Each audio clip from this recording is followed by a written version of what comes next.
अगदी वासानेच खावासा वाटणारा कोल्हापूर स्पेशल लग्न पंगतीतील मसाले भात, त्यासोबतच वाढली जाणारी आमटी, या दोन रेसिपी पाहणार आहोत आपण.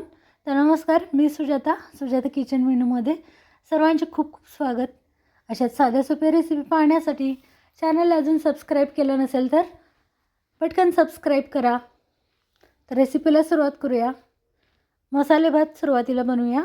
तर भाज्या लागतील: गाजर, हिरवा मटार, फ्लावर, बटाटा, शिमला, फरसबी, हिरव्या मिरच्या 2. तर वाटण बनवून घेऊ. आलं, लसूण, कोथिंबीर आणि पुदिना मिक्सरला बारीक वाटण केलं आहे. 3 वाट्या तांदूळ धुवून घेतलेत. थोडा खडा मसाला घेतला आहे. जाड पातेलं घेतलं आहे. तर त्यामध्ये तेलही घातलं आहे. तेल थोडं जास्त घालायचं आहे.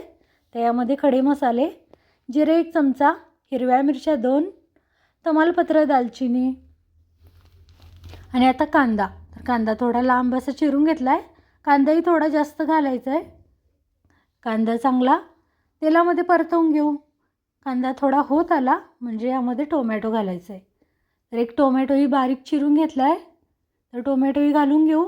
तर कांदा थोडा सुरुवातीला परतून घेतला आणि त्यामध्ये आता टोमॅटोही चांगला परतवून घेतला आहे. तर यामध्ये कोथिंबीर, पुदिना, आलं आणि लसूण मिक्सरला वाटण केलं होतं तेही घातलं. तर हे वाटण थोडं जास्त घालायचं म्हणजे आपला जो मसाले भात आहे त्यात चव आणि कलरही छान येतो. आणि यामध्ये आता घालूया किचन किंग मसाला घेतला आहे. 3 वाटी तांदूळ, त्यासाठी 3 चमचे घेतला आहे.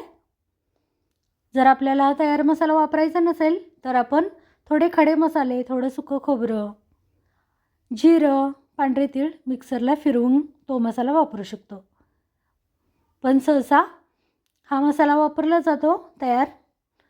तर हा तयार मसाला घातला मी, किचन किंग मसाला. आणि आता परतवून घेऊ. तर यामध्ये आता चिरलेल्या भाज्या स्वच्छ धुवून घेतल्यात, चिरून घेतल्यात एकसारख्या, आणि त्याही परतून घेऊ. चांगल्या तेलामध्ये परतवून घेऊ. आणि आता 3 वाट्या तांदूळ धुवून घेतला आहे. तर आज मी साधा तांदूळच वापरला होता.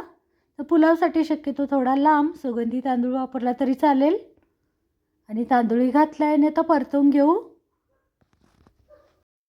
आता जेवढा आपला तांदूळ असेल त्याच्या दुप्पट पाणी लागतं. तर 3 वाटी तांदूळ, त्यासाठी 6 वाटी पाणी घातलं आहे मी. आणि हा तांदूळ शिजवून घेतला आहे. तर व्यवस्थित मिक्स केले तांदूळ, भाज्या आणि आता यामध्ये पाणी. 3 वाटी तांदूळ, त्यासाठी 6 वाटी पाणी. आणि आता 20 ते 25 मिनटं लागतात. तर सुरुवातीला हाय फ्लेमवर एक 10 ते 15 मिनटं शिजवून घ्यायचं आहे राईस. आणि नंतर एक 10 मिनटं मंद आचेवर शिजवून घ्यायचं आहे, वाफवून घ्यायचं आहे. तर आता भातही परतून घेतला आहे आणि त्यामध्ये पाणी घातलं. व्यवस्थित मिक्स करून घेऊ. आणि आता चवीनुसार मीठ.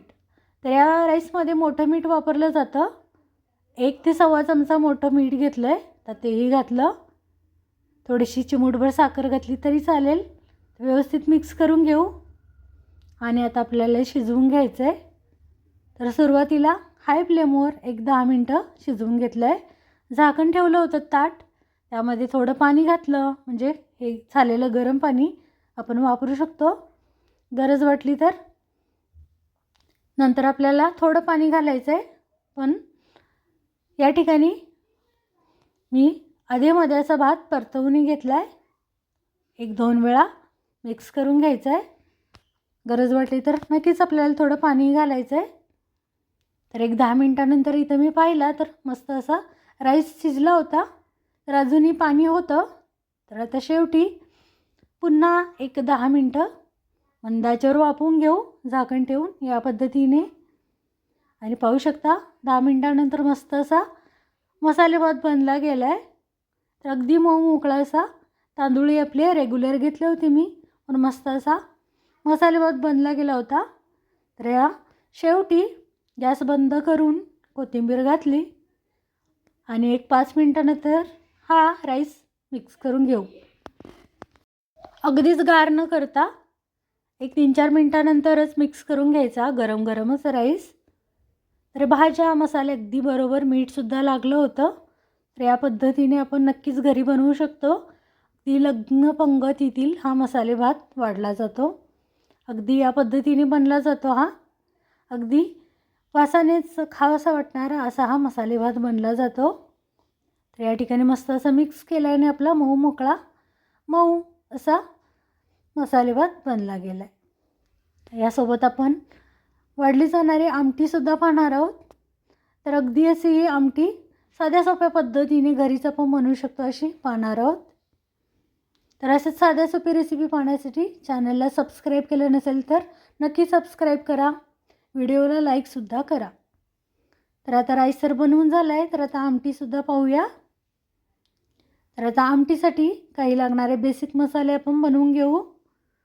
तर मसाले बनवण्यासाठी कढईमध्ये सुकं खोबरं घेतलं आहे. थोडंसं सुकं खोबरं सुरुवातीला परतवून घेऊ.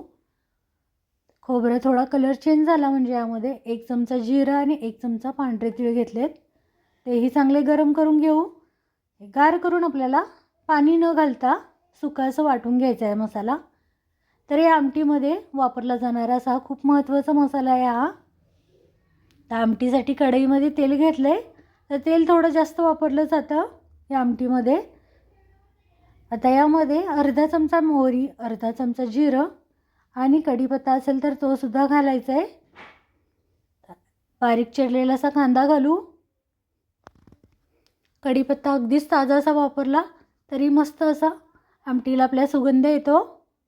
आणि आता राईसमध्ये आपण जे वाटण घातलं होतं आलं, लसूण, कोथिंबीर तर तेही वाटण घालायचं आहे. तर या वाटणामुळे मस्त अशी चव येतेच आमटीला, कलरही येतो. तर वाटणही घातलं आहे आणि आता बारीक चिरलेलं टोमॅटो.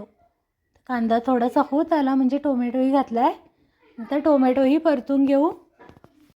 आता टोमॅटो थोडासा परतवून घेतला म्हणजे यामध्ये वाटलेला सुका मसाला होता तोही घालायचा आहे. तर हा मसाला या आमटीमध्ये खूप महत्त्वाचा आहे. पांढरे तीळ, जिरं आणि सुकं खोबरं मिक्सरला वाटण केलं आहे पाणी न घालता. तर हा मसालाही घालू आणि व्यवस्थित परतवून घेऊ तेलामध्ये. फोडणीमध्येच घालूया बारीक चिरलेली कोथिंबीर. तर तीही घातली आणि व्यवस्थित मिक्स करून घेऊ. आता यामध्ये घालूया शेवग्याच्या शेंगा. तर शेंगा ज्या आहेत ते चिरून घेतल्यात सोलून, त्यासुद्धा घालायच्या आहेत. तर आमटीसाठी तूर डाळ आहे ती मी शिजवून घेतली होती. तर मसाले घालूया. कांदा लसूण मसाला साठवणीचा, लाल तिखट, काश्मीरी लाल मिरची पावडर 1 चमचा, प्रत्येकी 1 चमचा घेतला आहे. फोडणीमध्ये घालू मसाल्याने परतवून घेऊ. त्यामध्ये थोडंसं कोमट पाणी घालून शेंगा शिजवून घेऊ सुरुवातीला. त्या शेंगा शिजवून नंतर आपल्याला यामध्ये शिजवलेली डाळ घालायची. तूर डाळ आणि मूग डाळ शिजवली होती कुकरमध्ये. 3 ते 4 शिट्या काढल्या होत्या किंवा मिक्स डाळी घेतल्या तरी चालेल. आता शेवगा तर चांगला शिजवून झाला आहे. तर यामध्ये आता घालूया डाळ. तर डाळ हळद आणि थोडंसं तेल घालून शिजवली होती. तर शेंगा तर शिजलेत. आता यामध्ये डाळ. आता डाळीमध्येच हळद घातली होती त्यामुळे मसाल्यांमध्ये हळद नाही वापरली तरी चालेल. आणि आता याला उकळी काढून घेऊ. आणि शेवटी यामध्ये धनेपूड, जिरेपूड घालायची आमटीमध्ये. मीठही घातलं चवीनुसार 1 ते 1.5 चमचा आणि उकळी काढून घेऊ. तर शेवटी गरम मसाला किंवा धनेपूड, जिरेपूड, कसुरी मेथी सोबतच थोडं ओलं खोबरंसुद्धा वापरलं जातं. तर या पद्धतीने मस्त अशी आपली लग्न पंगतीतील मसाले भात, तर्रीदार आमटी, कोशिंबीर रेसिपी तयार आहे. तर व्हिडिओ कसा वाटला, रेसिपी आवडली तर एक लाईक करा. असेच साधे सोपे रेसिपी पाहण्यासाठी सुजाता किचन मेनू या आपल्या चॅनलला नक्की सबस्क्राईब करा. तर पुन्हा भेटूया अशाच नवीन रेसिपीसोबत. धन्यवाद.